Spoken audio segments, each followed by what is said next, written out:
बिस्मिल्लाहिर्रहमानिर्रहीम। अस्सलामुअलैकुम। कैसे हैं आप लोग सब? Welcome back to my channel.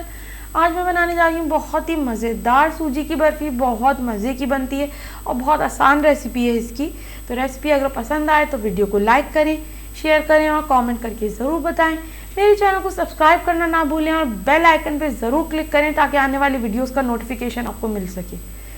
तो बस यहाँ पर मैंने 1.5 कप सूजी ली है, 1.5 कप चीनी है। दोनों चीज़ें मैंने 1.5 कप ली हैं। हाफ कप मेरे पास सूखा दूध है, हाफ कप मेरे पास नारियल है। यहाँ पे बादाम पिस्ते हैं, वो भी हाफ कप है, मैंने मोटे मोटे कूट लिए थे। 3 टेबल स्पून घी है मेरे पास और हाफ टी स्पून मेरे पास इलायची पाउडर है। तो बस ये तमाम चीज़ें रेसिपी में जाएंगी। सबसे पहले हम शीरा बनाने की तैयारी करेंगे। पैन मैंने गर्म कर लिया है, तो इसमें 1 कप मैं मेजरमेंट्स के साथ जो है फुल मैंने 1 कप पानी लिया है और इसमें 1.5 कप चीनी जो हमने पहले से ही निकाल के रखी है वो ऐड कर देंगे। साथ ही साथ इसमें मैंने थोड़ा सा इलायची पाउडर भी स्प्रिंकल किया था, तो उससे एक अच्छी सी खुशबू आ जाती है। अगर आप चाहें तो नहीं भी डालें, आप वो सूजी में ही मिक्स कर लें। तो मैं ऐसे ही करती हूँ, अच्छी सी एक इसमें खुशबू आने लगती है। तो हमें चीनी को हल्की आंच पे इतनी देर पकाना है कि इसका दाना घुल जाए और इसका एक तार बन जाए। तकरीबन 10 मिनट मैंने इसे हल्की आंच पे पकाया था। यहाँ पे देखिए चीनी घुल गई है, एक तार बन चुका था। तो अब मैंने इसे दूसरी एक बोल में ट्रांसफ़र कर दिया था। उसके बाद मैं यहाँ पे 3 टेबल स्पून के करीब घी ले रही हूँ। तमाम चीज़ें फुल मेजरमेंट्स के साथ हैं। घी जैसे ही थोड़ा सा गर्म हो जाता है तो मैं इसमें हाफ टी स्पून के करीब इलायची पाउडर ऐड करूँगी, जिसमें से मैंने थोड़ा सा शीरे में भी डाला था। तो बस इसको अच्छी तरह से मिक्स कर लेंगे। आंच आपने बिल्कुल स्लो रखनी है। हलवा बनाते हुए हमेशा आंच स्लो ही रखा करें। तेज़ आंच पे तो हलवा नीचे से जलने लगता है और वो उसमें कच्चापन भी उसका ख़त्म नहीं होता है। तो आंच बिल्कुल स्लो थी। दूसरी तरफ मैंने एक राउंड ट्रे ली है, इसको मैं ब्रश की मदद से ग्रीस कर लूँगी। मैंने इसको घी से ना ग्रीस किया है, तो फिर जब हलवा रेडी हो जाएगा तो मैं इसमें इसे ऐड करूँगी। और ग्रीस इसलिए करी हूँ ताकि इस पर स्टिक ना हो, तो मैंने कहा ये मैं काम पहले ही करके रख लूँ। तो बस थोड़ा सा ही लिया था, उसको मैंने ब्रश की मदद से पूरे पे फैला लिया है।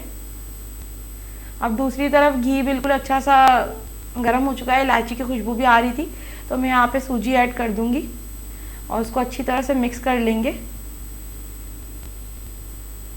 आँच आपने बिल्कुल स्लो रखनी है, इधर आँच तेज़ नहीं रखनी बिल्कुल भी। और सूजी को तकरीबन हमें 10 से 12 मिनट के लिए बिल्कुल हल्की आंच पे भूनना है कि इसका एक तो कलर भी चेंज हो जाए और अच्छी सी इसकी खुशबू आने लगे सूजी की।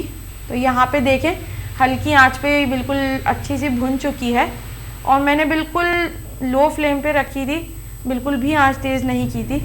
तो यहाँ पे बस मैं इसमें तकरीबन हाफ कप के करीब मेरे पास जो खोपरा है वो ऐड करूँगी और हाफ कप इसमें मैं सूखा दूध ऐड करूँगी। ये भी फुल मेजरमेंट्स के साथ लिए हुए मैंने, और इनको अच्छी तरह से हम मिक्स कर लेंगे।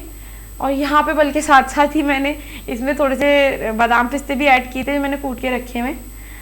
तो बस इनको अच्छी तरह से मिक्स कर लें ताकि सूजी में सारी चीज़ें बिल्कुल अच्छे से एडजस्ट हो जाएँ। और इन पर चमचा चलाते रहना है। चमचा चलाना आपने रोकना नहीं है, चमचा चलाते रहना है। अब यहाँ पे साथ ही साथ मैं जो मैंने शीरा बना के अलग बोल में रखा हुआ था वो भी ऐड कर दूँगी, क्योंकि वो मैंने अलग बोल में निकाल लिया था साइड में ही। तो यहाँ पे बस मैं वो भी ऐड कर दूँगी। इस शीरे के अलावा इसमें पानी आपको बिल्कुल भी नहीं डालना है, ये इसी में ही पकेगा। ना आप इसमें दूध डालिएगा, इसमें कोई और चीज़ की ज़रूरत नहीं है। जितना आपने ये शीरा बनाया है वही इसमें डलेगा। तो बस इसको डाल के और मैंने तकरीबन इसको भी 10 से 12 मिनट मैंने हल्की आंच पे पकाया था कि एक तो हलवा गाढ़ा हो जाए और फिर ये किनारे छोड़ दे। तो मैंने इसको इतनी देर पकाया था और चमचा चलाना मैंने रोका नहीं था, चमचा मैं मुस्तकिल चलाती रही थी वरना नीचे से लगना शुरू हो जाता।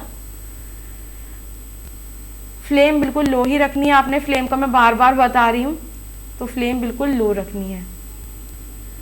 और ये देखिए थोड़ा थोड़ा गाढ़ा होना शुरू भी हो गया है, लेकिन अभी इसको थोड़ा टाइम है, 10 से 12 मिनट इसको पक्के चाहिए यहाँ पे देखें कितना अच्छा सा हलवा जो है गाढ़ा हो चुका है और इसने किनारे भी छोड़ दिए हैं, जो पैन की साइड से छोड़ चुका है। तो बस अब मैं इसे जो मैंने ट्रे जो ग्रीस करके रखी हुई थी उसमें ट्रांसफ़र कर लूँगी। बहुत एहतियात से करें, इस वक्त बहुत गर्म होता है, हाथ पे ज़रा सा भी लग जाए तो हाथ जल जाता है, तो इस वक्त बिल्कुल एहतियात से इसको ट्रांसफ़र करें। और बस फिर यहाँ पे मैंने इसको डाल के इसको अच्छी तरह से सेट कर लिया था चमचे की मदद से, जैसे भी आपको इजी लगे। तो मैंने इसे अच्छी तरह से सेट कर लिया है। और ये सारा काम जो भी मैं बता रही हूँ आपको गरम गरम हलवे पे ही करना है। तो बस यहाँ पे देखिए मैंने सेट करना शुरू कर दिया। इस वक्त इतना हॉट हो रहा था ये, और इस पर फिर मैं बचे हुए जो बादाम पिस्ते थे वो भी स्प्रिंकल कर दूँगी, और चमचे की मदद से उनको भी थोड़ा सा हम सेट कर देंगे इस पर, ताकि वो अंदर ही इस पर एडजस्ट हो जाए।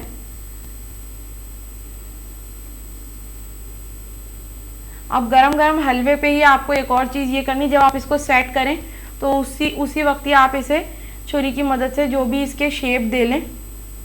तो ये होगा कि फिर ये काम हमें गरम गरम हलवे पे ही करना होता है। ठंडे हलवे पे आप करेंगी तो फिर तो उसमें शेप कोई आएगी ही नहीं। तो यहाँ पे मैंने इसको शेप देने भी जल्दी जल्दी शुरू कर दिए। अब शेप आपकी मर्ज़ी, आप कोई सा भी दे लें, ट्रायंगल दे लें, स्क्वायर दे लें। मैंने स्क्वायर शेप में रखे थे, तो इस तरह से पहले मैंने लंबाई में कट्स लगा लिए थे और उसके बाद उसको स्क्वायर शेप में।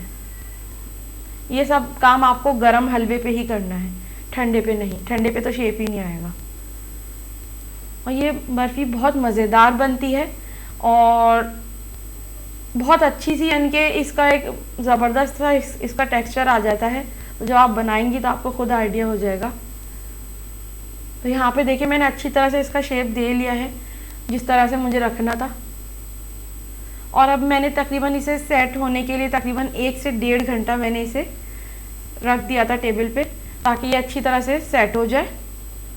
यहाँ पे देखिए मैंने इसके पीसेस भी करने शुरू कर दिए थे और बिल्कुल अच्छी तरह से ठंडा हो गया था। और देखिए कितने आराम से इसके पीसेस टूट रहे हैं, कोई बिल्कुल भी ऐसा नहीं है। और शेप भी बिल्कुल इनकी परफेक्ट आई है जैसी मुझे चाहिए थी, बिल्कुल परफेक्ट है। देखें, और ड्राई फ्रूट्स वगैरह भी इस पर ही एडजस्ट हुए हैं अच्छे से। तो बस ये इसी तरह से ही बनती है, बहुत मज़ेदार होती है। इसको आप अपनी दावतों वगैरह में बना के रख सकती हैं, एक अलग से डिश, और बहुत मज़े की ये रेसिपी बनती है। तो आज की रेसिपी आपको कैसी लगी मुझे ज़रूर बताएं कमेंट करके। अगर आज की वीडियो पसंद आए तो वीडियो को लाइक करें, शेयर करें, कमेंट करना ना भूलें। मेरे चैनल को सब्सक्राइब ज़रूर करें और बेल आइकन पर ज़रूर क्लिक करें ताकि आने वाली वीडियोज़ का नोटिफिकेशन आपको मिल सके। तो अपना बहुत ख्याल रखें। Stay home, stay safe. अल्लाह हाफिज़।